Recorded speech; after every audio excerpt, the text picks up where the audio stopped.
Ju njohim me edicionin informativ të lajmeve. Kjo është Radio 7. Alianca për shqiptarët në Republikën e Maqedonisë së Veriut premton mbështetje për Shtetet e Bashkuara të Amerikës në përpjekjen e saj kundër programit bërthamor të Iranit. Në kumtes thuhet se Alianca për krah fuqishëm qëndrimin e SBA-s dhe të Bashkimit Evropian ndaj çdo përpjekje për të minuar paqen globale përmes fuqisë shkatruese.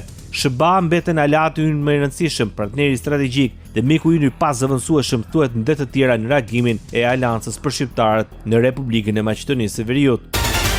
Koalicioni vlen konfirmon vullnetin e qeverisë së Republikës Maqedonisë së Veriut kundër përhapjes dhe përdorimit të armëve bërthamore si dhe kundër çdo kërcënimi bërthamor. Si pjesë e qeverisë vlen thekson mbështetjen për veprimet e vendosura dhe diplomacinë e partnerëve strategjik si SBA, NATO dhe BE. Si subjekt politik serioz, pjesë e pushtetit, jemi kundër përhapjes dhe përdorimit të armëve bërthamore si dhe kundër kërcënimeve bërthamore dhe në këtë drejtim japim mbështetje për veprimet e fuqishme dhe të vendosura si dhe diplomacinë e partnerëve tanë drejt arritjes së këtij qëllimi. Maqedonia e Veriut është partnere e përkushtuar e SBA-s, NATO-s dhe BE-s.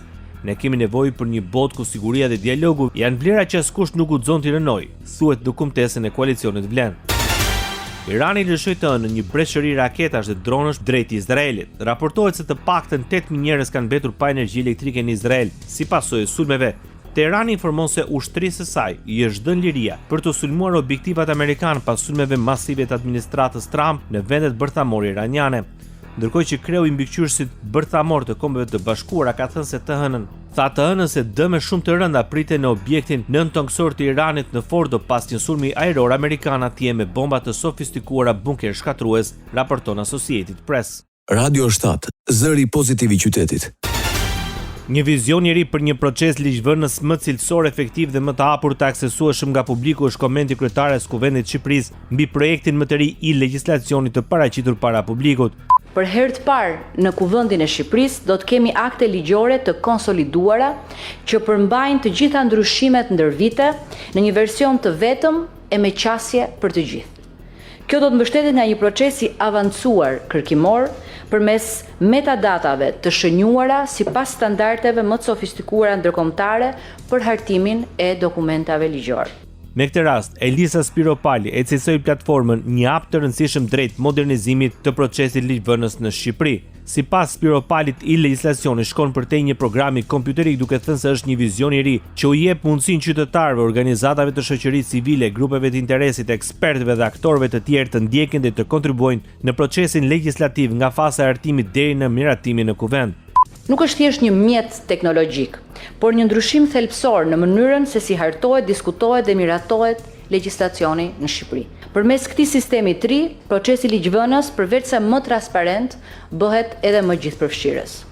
Në thelb, e-legislation si një sinergji mes digitalizimit dhe demokratizimit është një ftesë për pjesëmarrje, pasi qytetari i informuar, i përfshirë dhe kontribues është baza e një demokracie funksionale. Ambasadori i Bashkimit Evropian në Shqipëri Silvio Gonzato, i pranishëm në paraqitjen e platformës e-legjislacion, vlerësoi se mbështetja për këtë projekt synon të rrisë besimin tek publiku. Tha mes të tjerash ambasadori i BE-s në Shqipëri. It does not cover just Parliament documents. It covers documents also coming from the European Commission and from the Council of the European Union. And it thus has made the European Union as such, as a whole, more transparent and democratic. And it's not by chance that it was the democratically elected institution that thought about it and that put this system in place. Now, having a fully functional e-legislation, fakti që të kemi legjislacion të tillë pra është shumë i rëndësishëm për negociatat e Bashkimit Evropian për çështjet themelore, siç e përmendi edhe Micheli, dhe është edhe pjesë e kapitullit që ka të bëjë me udhërfyesin e funksionimit të institucioneve demokratike. Ndoqët lajmet shkurt në Radio 7, zëri pozitiv i qytetit.